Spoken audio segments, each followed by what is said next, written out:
Hello and welcome to a bonus episode of A Question of Science, the show where we tackle your questions on everything from climate change to curing cancer with the help of a panel of leading experts.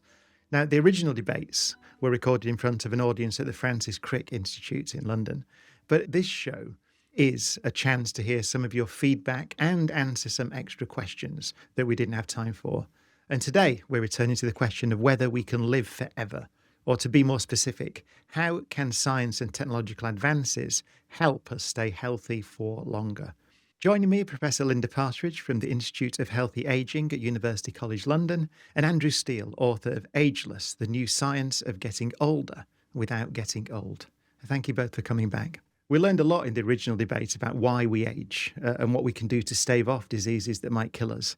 And it seems that while our underlying genetics do play a role, our environment is also very important. Things like pollution, smoking, and diet. So I wanted to expand on this idea a bit with a question from Chris Griffiths, who asked, how is it possible that lifelong hellraisers are still going strong in their late 70s and 80s after a lifetime of drinking, smoking, and drug taking, while people who've lived much more sedate and wholesome lives die a lot earlier of natural causes?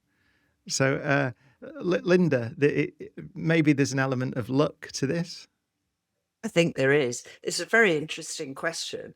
I think it's important to point out straight away that hellraising is generally not advised if you want to lead a long and healthy life. I mean, mostly hellraisers do tend to die young. But the same's true of the general population. There's huge variation in age at death, despite rather similar lifestyles. And there's no indication, I think, that, centenarians and supercentenarians have particularly healthy lifestyles.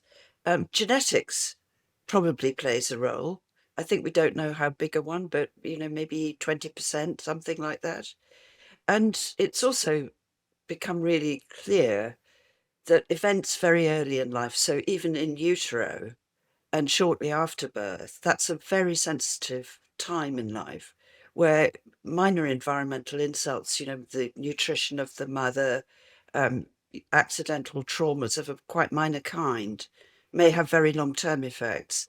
So it's possible that I think that these people with terrible lifestyles who nonetheless live a very long time were a particularly tough bunch to start with, either for genetic or environmental kinds of reasons.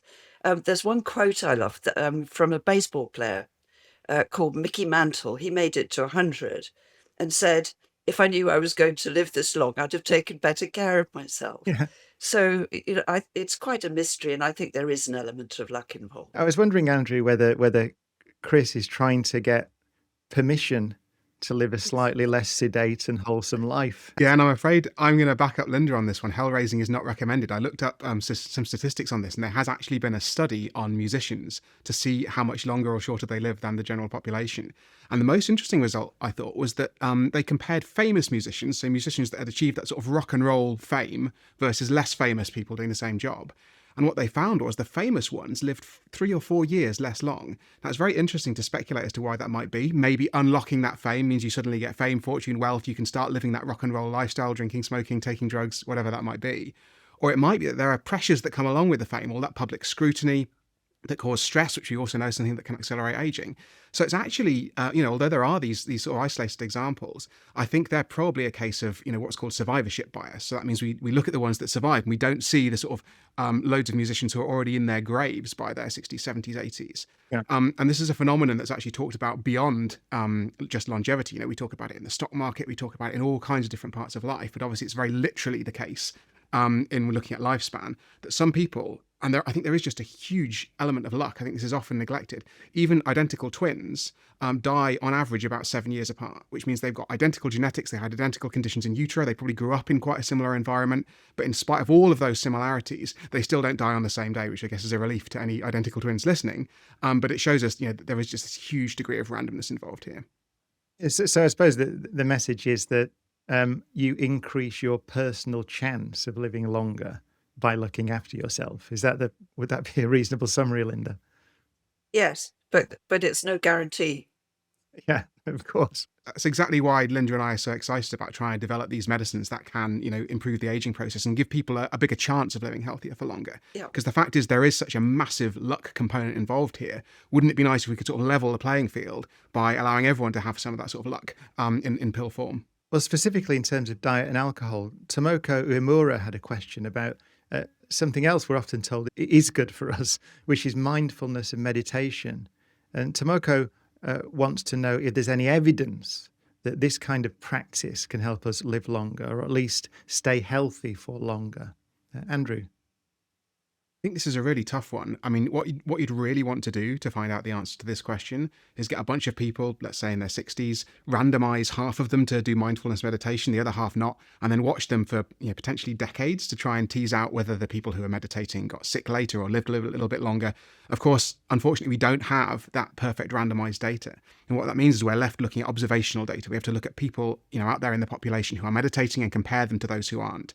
And obviously, there are lots of systematic differences. If you're fortunate enough to have the time, just to sit down and meditate for 10 minutes for half an hour in a given day, that probably means you're wealthier. It probably means you have a less stressful, time-intensive job. It probably means you don't have childcare or other caring commitments. So there are loads of differences between these populations that make it very hard to tease out. I think to be sort of optimistic about its potential, we have got some evidence that people who meditate have longer telomeres, and I think we're going to, spoiler alert, come to what telomeres are a bit later in the show. But this is an indication that they might be aging a bit more slowly. But it's very, very hard to tease out the sort of cause and effect here. I think we also know that people who experience a lot of stress during their lives do indeed age more quickly in various ways. So again, that would sort of point in the direction of perhaps meditation and at least generally low stress being helpful. The real question on my mind is, if I had a spare half hour a day, and as a new dad, I don't really have that spare half hour, but perhaps in a few years' time when I do, would I rather devote that to meditating or going out for a run? And I think in terms of evidence, the evidence for exercise is just a lot stronger. We have a question now from Christine Hinton, who's asking about the difference between men and women. So do men and women age differently? If so, how? And what conditions are more likely to affect each? So that's a very big question. Maybe Linda, you'd like to start. It's a huge question. I think all over the world, women outlive men. So men do have shorter lifespans. And while the big increase in life expectancy has been happening over the last couple of 100 years, we've seen the increase in longevity, but also an increase in the unhealthy period at the end of life. So what we'd love to see is that as people live longer, we see a compression of the bad period at the end of life, but the opposites happen. It's expanded, and expanded particularly in women. So women have a longer unhealthy period at the end of life than men do. So that is a real problem associated with what otherwise is something to be celebrated. We've kept ourselves healthy, so for a given age, we're less likely to die, which is quite an accomplishment of civilization. And I mean, causes of death differ slightly between the sexes, and men are more likely to get cancer than women are. They're also more likely to get cardiovascular disease, but women are much more likely to suffer from dementia. So there are big sex differences there. And most of the evidence for the kind of mechanisms involved actually has come from animal studies rather than humans. And there are very big differences between the sexes, for instance, associated with great difference in reproductive strategies. Women have to invest much more anabolically in producing children than men do. They actually have to make the fetus that's going to be born. And that can have quite a dramatic effect on their health, and in ways that you wouldn't expect. So, for instance, the intestine expands enormously during pregnancy. And that means that the kind of intestinal sicknesses that women get are different from the ones that men get later in life. Well, that raises a question right at the start in the introduction. We talked about the length of life. Is there a difference between length of healthy life and length of life in terms of the span or the time scale that we can expect? I mean, obviously you said they are separate, but is there a physical reason why they may be very different? So the healthy lifespan and the actual lifespan. I think that part of the reason is actually the way that we do medicine these days, which is that we wait until you're sick, and then when you are sick, we try and treat that individual disease. So, for example, if you come down with cancer, unfortunately, you're going to go to your doctor, you'll get radiotherapy, you'll get chemotherapy, and that cancer is very much treated in isolation. And that means this is all happening while the rest of your body is kind of falling apart. Even though, in nature, you might have died of that cancer, you might have died of something else beforehand. But we're sort of very good at keeping people alive with diseases, but we aren't very good at treating the sort of broad things that happen as we get older. And I think that's what's very exciting about this idea of longevity science, because we're trying to come up with medical interventions, with lifestyle stuff we can do that allow us to extend that healthy period longer. And I think something that's often lost in this discussion, I do get people saying to me, why do we want to extend lifespan, Andrew? Isn't health span, this sort of period of life in good health, the most important? I think the kinds of interventions we develop through longevity science are very likely to increase both of those things in tandem. And that's because, fundamentally, it's being old, it's being unwell, it's being frail that's what kills you. And so if we can extend that period of health span, lifespan is going to increase kind of as a side effect. But the most important thing is we're going to have a larger period in good health and a larger fraction of our lives in good health if we can get this stuff right. And it's very clear that we know the underlying mechanisms of aging. We know what goes wrong at the molecular level, cellular level, whole organism. And it's clear from the way that different diseases develop that these mechanisms of aging, say, loss of respiratory function because the mitochondria go down during aging, the diseases associated with that mitochondrial design are more likely to occur together in individual patients. We know that these mechanisms of aging can account for multimorbidity, the presence of more than one disease in a single individual. So there's a very strong implication that if we could tackle them directly, we could actually delay or prevent groups of diseases.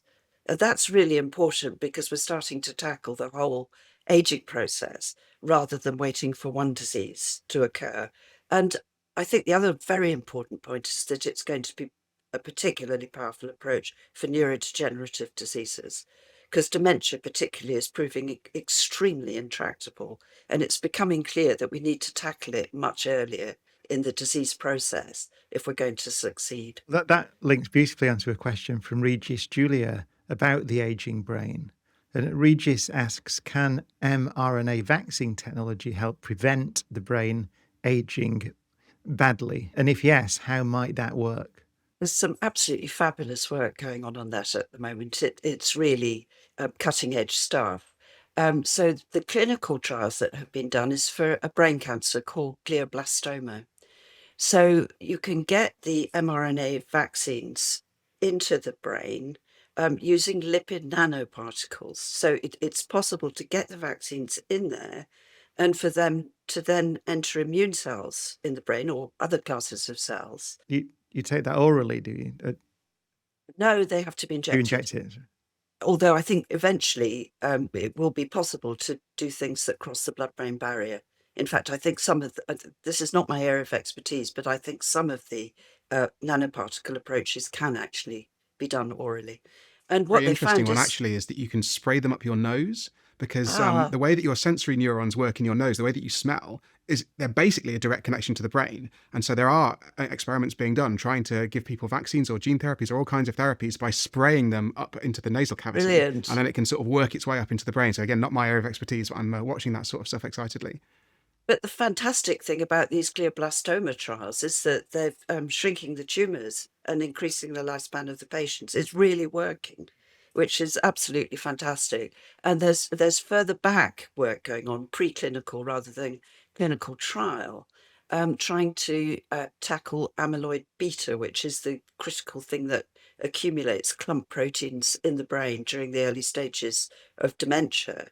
And again, they're getting positive results that they can start to, this is mainly in animal studies at the moment, that they can start to shrink those amyloid beta clumps. So I think it could be an extremely powerful approach over the coming years. And of course, it can be done preventatively. So at the moment, we wait for somebody to show mild cognitive impairment and then try to do something about it.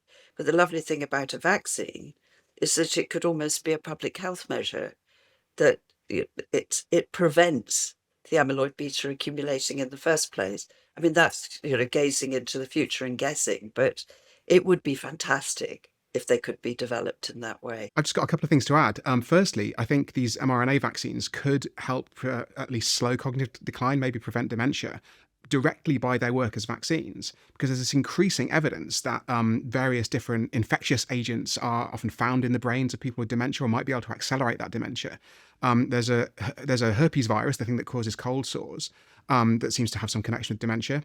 We also have seen increasing evidence in the last few years that people who get the shingles vaccine as they get older, and that's the virus that causes chickenpox, hides out in your body for the rest of your life after you've had a chickenpox infection. Getting that shingles vaccine seems to delay the onset of dementia. So it really does seem as though, if we can develop better vaccines for some of these diseases, perhaps through mRNA technology, that could have a direct effect. And the other thing is that although we think of this mRNA platform and the lipid nanoparticles that Linda referred to as vaccines, because that's how we were all introduced to them through the COVID vaccine, actually they can also deliver a huge range of different things. One of the things you can even do is gene editing. So you can put the instructions to do some gene editing into that mRNA rather than the instructions to build a coronavirus spike protein, which is what all of us have been having over the last few years. And it can then go in and do that gene edit in your cells. So there are a couple of ideas that could actually slow down dementia. One of them is a PCSK9 gene edit, which is something that goes in and dramatically reduces cholesterol by looking at where it's produced in your liver. And that can have effects on dementia potentially down the line. And people are also looking into editing a gene called ApoE4, which we know increases your risk of dementia substantially. And actually what's fascinating about that is it's a single genetic letter. So, this gene is thousands and thousands of A's, T's, C's and G's long, but by changing just one letter, we could potentially dramatically reduce people's risk of dementia. So there's some really exciting stuff going on by changing what that mRNA codes for and the things that it can do in your body. Just thinking about aging more broadly as opposed to specific diseases, there's also been a really interesting discovery very recently that there are some autoimmune cells, T cells, they're called. And normally we think of autoimmunity as a really bad thing because it causes the immune system to attack the patient's own body and leads to various diseases. But it turns out there's a subgroup of them that are really important in regenerating nerve cells in the brain.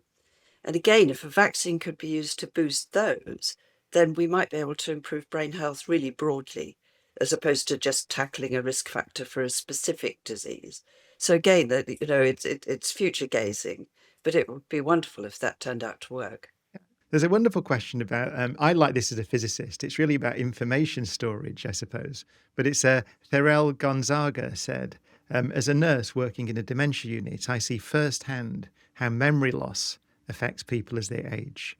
So if humans could live forever, or for a very long time, how would our brains handle unlimited memories? Will we need to forget things to make space? Or could our cognitive capacity expand essentially indefinitely? Linda. Well, speaking as somebody trying to learn Spanish for the first time late in life, I struggle, and I don't know whether that's because I've learnt several other languages previously or not.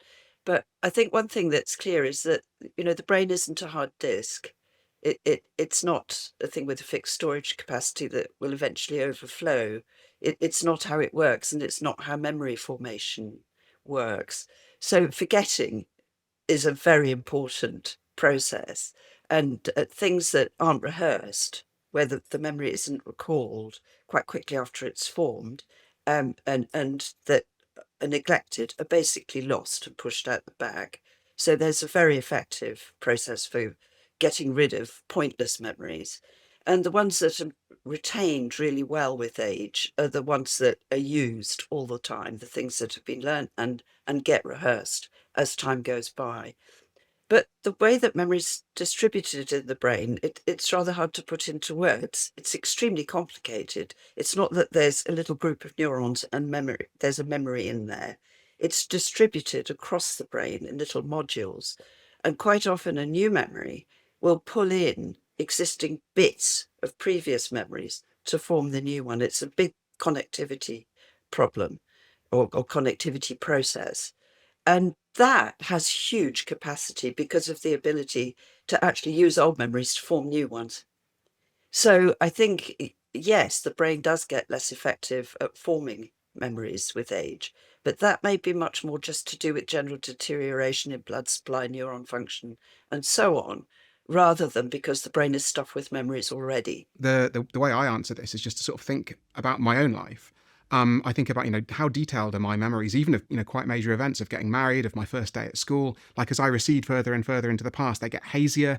There's a lot of very interesting research about how merely recalling a memory can actually, sort of change that memory, change the way it's stored. So I think we don't have necessarily as strong a grasp on the past as we sometimes think we do.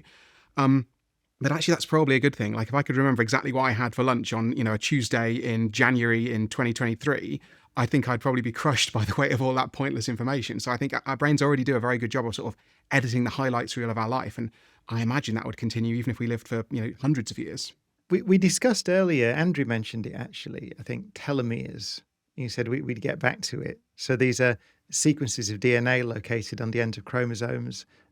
So I wonder if you could expand a bit more on that. We had a question from Leslie Thelwall, who was curious about how we can keep those telomeres. Her language was, how can we keep them in an optimal state? So maybe, Linda, you could set the scene on these things. So first of all, what are telomeres? Well, telomeres were a Nobel Prize winning piece of molecular machinery. They're the caps on the end of chromosomes. So we've got the genetic material stored in the chromosomes in our cells. And at the end of those chromosomes, there are telomeres. So they're multiple repeats of short DNA motifs, a few bases long.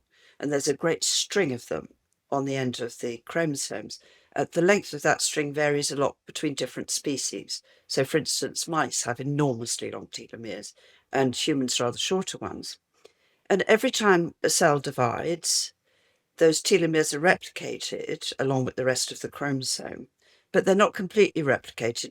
Just because of the way the molecular mechanism works, it can't replicate the very last few bases at the end. So gradually, as cell division proceeds, the telomeres get shorter and shorter and shorter. They get nibbled at. And if they get nibbled at too often, then it actually starts to eat into the chromosome itself and the genes at the end of the chromosomes. And so that is now outright DNA damage. We need that DNA. And so there's a DNA damage response, and the cell goes into something called senescence. So it becomes unable to divide. It actually usually becomes resistant to cell death.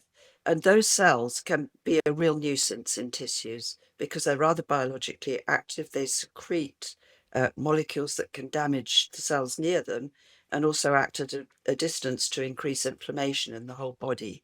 So serious telomere shortening is pathological, and you don't want it. So basically what that's saying is you don't want your cells that do divide to have to divide too often, or there's going to be a problem. There's a really interesting story here, which is this sort of the waves of hype then anti-hype about telomerase, which is this enzyme that can actually extend your telomeres that was discovered in the 1990s. And what scientists thought was, oh wow, we've got this incredible way to extend these things that we know get shorter with life. Isn't that a way to make animals live a lot longer? And I actually remember watching a Horizon documentary back when I was at school about how we're all going to live forever because we discovered this thing telomerase and it was going to extend the telomeres in all our cells. But scientists tried inserting telomerase into mice. And what they found was it caused massive cancer risk, basically, because one of the things, what is cancer? Cancer is a cell that can divide infinitely many times. And one of the things it often does to do that is activates the telomerase gene. And that allows it to keep those telomeres nice and long. It means it can carry on dividing and dividing and dividing without this senescence mechanism that Linda just mentioned, putting the brakes on and stopping that division. So we think that telomeres evolved partly as a cancer protection mechanism, which means it slams on the brakes if a cell is divided too many times, is looking a bit suspicious, looks a bit cancery. So that kind of, put the tin lid on it for a lot of scientists, I think. But actually, since then, there have been some results that have shown us that maybe we shouldn't be quite so pessimistic about telomere extension as a way to maintain healthy life. There was a paper that came out in 2008 under a scientist called Maria Blasco in Spain, and she showed that by giving mice telomerase, but not just telomerase, also a trio of 3 anti-cancer genes that would try and basically kill cells that looked as though they were becoming cancerous, those mice actually lived longer and healthier. So, by doing a really naive gene edit, by just throwing in some telomerase, you do break things. But by doing a slightly more intelligent one, it seems that we can, optimize for lifespan in a way that evolution hasn't necessarily done. And that same group has since shown that we can give a temporary telomerase boost. You could even actually imagine doing this with an mRNA vaccine, where you put in a temporary copy of that telomerase gene that then extends the telomeres. And because that telomerase isn't actually active, that doesn't help cancer, but the telomeres are a bit longer. And again, mice in these experiments seem to live longer. And I think that some of these drugs are now being tried for people who have diseases where we know that short telomeres are a problem. There's a disease called lung fibrosis, which is kind of scarring of lung tissue that often happens as you get older. And we haven't really got any particularly promising treatments for that at the moment, apart from they are trying both senescent cell killing treatments and also these sort of telomere extending treatments as well. So I think it's an exciting time for telomere science. I'm just a bit frustrated that more attention hasn't gone into this. I think, a lot of people saw those early results where basically loads of mice got cancer in the early 2000s and have dismissed the whole field. But actually, I think it's a bit more exciting than that sort of naive summary would suggest. I think there is that very positive side to it. We do have to be aware that natural cancers in humans usually do reactivate telomerase. So it is a very important enabling process for cancers to, become really dangerous. So I think any intervention's always going to have to keep that in mind, the danger that it's going to induce some form of carcinogenesis. We're coming towards the end, actually. We've got one more question, which is where this research is leading. So Andrew Erskine wrote in and said, there's been a lot of focus recently on Brian Johnson and his attempts to defy aging. So are his activities useful in a scientific sense, either through the value of the research itself or because they increase awareness of this area of science? Or do you think there's a danger that it could be distracting from other potentially more rigorous research taking place? Maybe Andrew first for the listeners, and I'm one of them actually because I don't pay much attention to this area. You may explain who Brian Johnson is. Yeah, Brian Johnson, quite a few years ago now, sold his company for $400 million and has since been doing a variety of different activities. One of which is that he's got this personal project he calls his Blueprint to try and, essentially live forever. He believes that if he can live long enough, he can merge with AI, and then that's going to lead to an indefinite, glorious future ahead of him. He claims he spends $2 million a year trying to optimize his health. He says he's got a team of doctors.